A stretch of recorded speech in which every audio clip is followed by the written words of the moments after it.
بسم اللہ الرحمن الرحیم۔ چینل علوم آل محمد کی جانب سے ناظرین آپ تمام کو السلام علیکم ورحمۃ اللہ وبرکاتہ اور چینل میں آپ کو خوش آمدید کہتے ہیں۔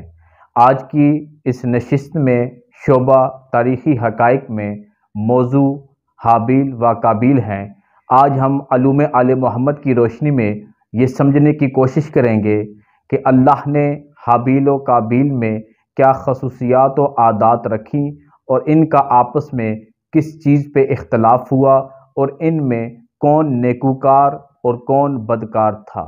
تو چلتے ہیں پراپر موضوع کی جانب۔ سب سے پہلے میں ریفرنس دیتا ہوں، کتاب کا نام تاریخ اسلام، اس میں بھی یہ موجود ہے، کتاب حیات القلوب، کتاب تفسیر عیاشی اور دیگر کتب میں بھی یہ موجود ہے کہ اللہ نے حضرت آدم کو جو پہلا بیٹا عطا کیا وہ قابیل تھا۔ پھر اس کے 5 سال بعد اللہ نے حضرت آدم علیہ السلام کو دوسرا بیٹا عطا کیا جس کا نام حابیل تھا، اور یہ دونوں بچپن سے ہی انہی خصائص اور انہی عادات پہ چل رہے تھے کہ حابیل حضرت آدم کا بھی فرما بردار اور اماں حوا کا بھی فرما بردار اور اللہ کی اطاعت کرنے والا اور اللہ کی عبادت اور ریاضت کرنے والا اور اللہ کا نیکوکار بندہ تھا، اور اس کے ساتھ قابیل والدین کا بھی نافرمان اور مکمل طور پر سرکشی پہ اترا ہوا، اطاعت الہی سے بھی دور تھا۔ پھر جیسے ہی یہ دونوں جوان ہوئے تو اللہ نے ایک روز حضرت آدم کے پاس حضرت جبرائیل کو حکم دے کر بھیجا، اور وہ حکم یہ تھا کہ اللہ اس میں اپنا فیصلہ سنا رہا تھا۔ فیصلہ یہ تھا کہ اے آدم، ہم نے تمہارے دونوں بیٹوں کا بغور جائزہ لیا ہے، ان کی پرہیزگاری اور ان کی صلاحیتوں کے مطابق ہم یہ فیصلہ کرتے ہیں کہ زمین پر تمہارا جانشین، تمہارا وصی، تمہارا وزیر آج سے حابیل ہوگا، لہٰذا اپنے اہل و عیال میں میرا یہ حکم اور اعلان سنا دو۔ تو جبرائیل نے اللہ کا پیغام حضرت آدم کو سنایا، تو حضرت آدم نے قابیل، حوا اور حابیل تینوں کو اپنے پاس بلا کر اللہ کا حکم سنایا۔ جیسے ہی اللہ کا حکم سنانا تھا، قابیل بھڑک اٹھا اور کہنے لگا یہ سراسر آپ کی مرضی اور منشا کا کام ہے، مجھے یہ فیصلہ منظور نہیں ہے۔ تو حضرت آدم نے قابیل کی آنکھوں میں آنکھیں ڈال کر جواب دے کر فرمایا، زمین پر جانشین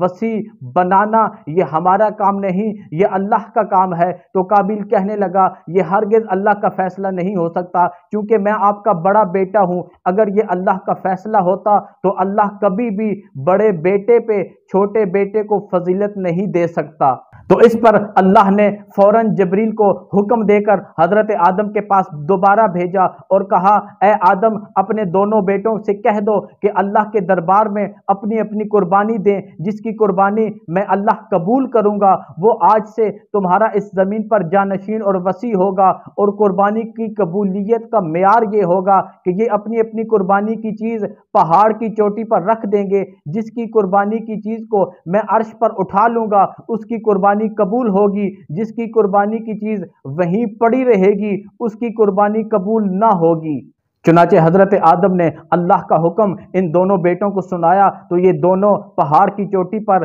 قربانی کو ادا کرنے کے حوالے سے روانہ ہوئے۔ چونکہ حضرت حابیل دمبے پالتے تھے، تو ان دمبوں میں سے جو سب سے حسین اور سب سے قیمتی اور سب سے نایاب دمبا تھا اس کو لیا اور پہاڑ کی چوٹی پر رکھا ہے قربانی کی نیت سے۔ اور قابیل زراعت کرتا تھا، کھیتی باڑی کرتا تھا، چند گندم کے سٹوں کو اٹھایا، گیڑا لگائی اور گٹھی بنا کر پہاڑی پر قربانی کی نیت سے رکھ آیا۔ تو پھر حضرت آدم نے اپنے دونوں بیٹوں کو لیا اور شام کے وقت اس پہاڑ کی چوٹی پر گئے، تو کیا دیکھا کہ جناب حابیل کا دمبا اللہ نے آسمان پہ اٹھا لیا اور قابیل کے گندم کے سٹے وہیں پہ پڑے تھے۔ یہ منظر دیکھ کے حضرت آدم نے حضرت حابیل کو دیکھا اور مبارک دے کر کہا اللہ نے تمہاری قربانی کو قبول کیا، لہٰذا آج سے اس زمین پہ تو میرا جانشین بھی ہے، تو میرا وصی بھی ہے۔ اور پھر یہی حضرت حابیل کا دمبا جو ان کی قربانی کو قبولیت کے حوالے سے